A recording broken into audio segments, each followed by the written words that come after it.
BNP নেতৃবৃন্দ, উপস্থিত ভাই বোনেরা, আসসালামু আলাইকুম।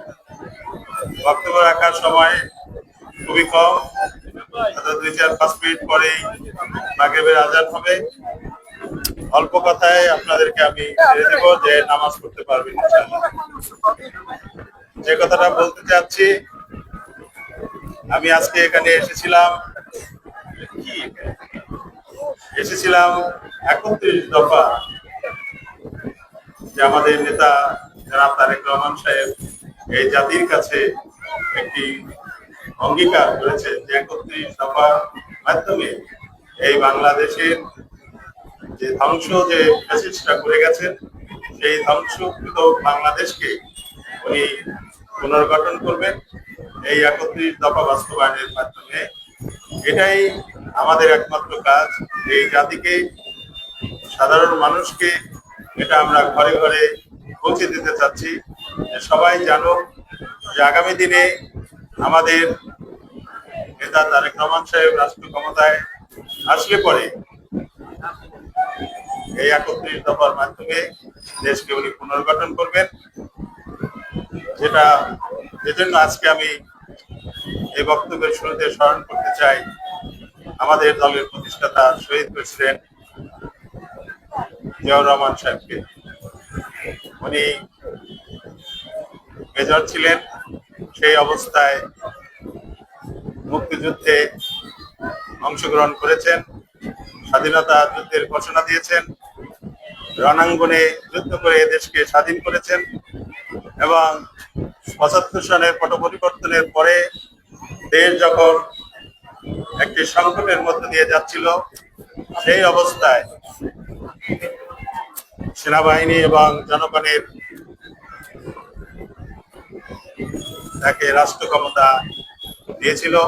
তখনকার অবস্থা, এখানে যারা একটু বয়োজ্যেষ্ঠ আছেন তারা সবাই জানেন যে তখন এদেশের অর্থনীতি কি অবস্থায় ছিল, সামাজিক পরিস্থিতি কি অবস্থায় ছিল।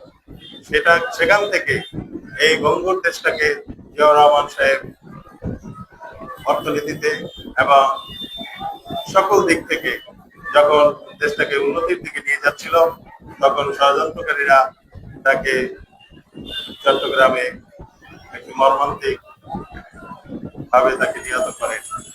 সেই ইতিহাস আপনারা সবাই জানেন।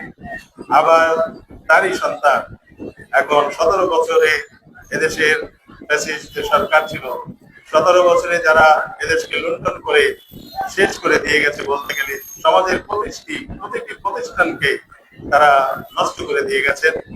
সেই দায়িত্ব সেই আমরা সবাই তারেক রহমান সাহেবকে দিতে চাই।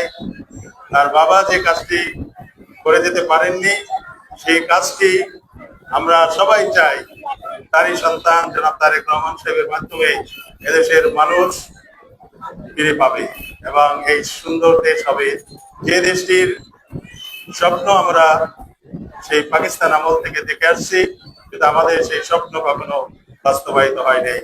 আশা করি এই ফেব্রুয়ারিতে যে নির্বাচন হবে, সেই নির্বাচনের মাধ্যমে জাতীয়তাবাদী দল নিরঙ্কুশ সংখ্যাগরিষ্ঠতা নিয়ে ক্ষমতায় আসবে ইনশাআল্লাহ, যদি আপনারা সবাই তাকে সর্বাত্মকভাবে সহায়তা করেন। তাহলে আমি আপনাদেরকে কথা দিতে পারি যে বিএনপির একজন সাধারণ কর্মী হিসেবে যে তারেক রহমান সাহেবের যে 31 দফা, এটা পুঙ্খানুপুঙ্খভাবে পালিত হবে এবং সুন্দর দেশ হবে। আরেকটি কথা বক্তব্যের শেষে বলতে চাই যে আপনারা জানেন যে আগামী ফেব্রুয়ারিতে নির্বাচন। এখন জাতীয়তাবাদী দল এবং অন্যান্য দল তাদের প্রার্থী বাছাই করছে। আমি জানতাম যে এই আসনটি পিরোজপুর 2, কিন্তু এখন অনেকেই বিভাজন সৃষ্টি করতে চায়। ভান্ডারিয়ার প্রার্থী, কাউখালীর প্রার্থী, স্বরূপকাঠির প্রার্থী। ভান্ডারিয়া, কাউখালী, স্বরূপকাঠির প্রার্থী বলে কোনো কথা হয় না, এটা পিরোজপুর 2 আসনের প্রার্থী। আমরা প্রার্থী এখানে মনোনয়ন চাচ্ছে, সবার বাড়ি এই 2 আসনের মধ্যে।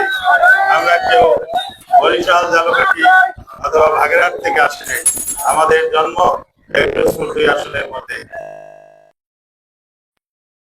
বিভাজন সৃষ্টি করা ভালো নয়। এখানে দলের স্বার্থে আমাদের সবাইকে ঐক্যবদ্ধ থাকতে হবে। একটা কথা মনে রাখতে হবে, যার যে অবস্থান থেকে আমরা এই জাতীয়তাবাদী শক্তিকে আরো শক্তিশালী করতে চাই, আমাদের উদ্দেশ্য একটাই, যাতে আগামী নির্বাচনে জনাব তারেক রহমান সাহেবকে আমরা ক্ষমতায় নিয়ে আসতে পারি। তাহলেই এদেশের মানুষের ভাগ্যের পরিবর্তন হবে, অন্যথায় হবে না। কারণ ৭১-এর পরাজিত শক্তি এবং নব্য যে ফ্যাসিস্টের যে স্বৈরাচার পতন হয়েছে, এই দুই শক্তি এক হয়ে এদেশের মানুষের অনেক ক্ষতি করবে, যেটা আপনারা এখন ভাবতেও পারছেন না। তাই আমাদের হাতে সময় থাকতে আমাদের সকলকে এই তারেক রহমান সাহেবকে আগামী দিনে ক্ষমতায় নিয়ে আসতে হবে, সবার স্বার্থে, দেশের স্বার্থে। অতএব এখানে কোনো ব্যক্তির স্বার্থের কথা চিন্তা না করে আমরা সবাই ধানের শীষের পক্ষে থাকবো, আমরা সবাই জিয়া পরিবারের পক্ষে থাকবো। কারণ এই জিয়া পরিবারই এই বাংলাদেশের একমাত্র মুক্তির পথ, অন্য কোনো পথ আপাতত আমি দেখছি না।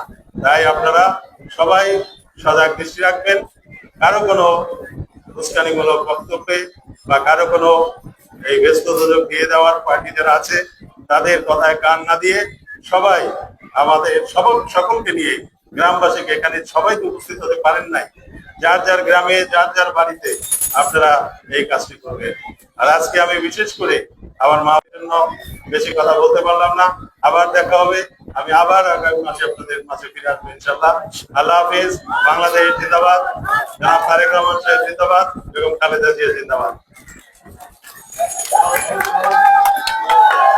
ভালো আছেন?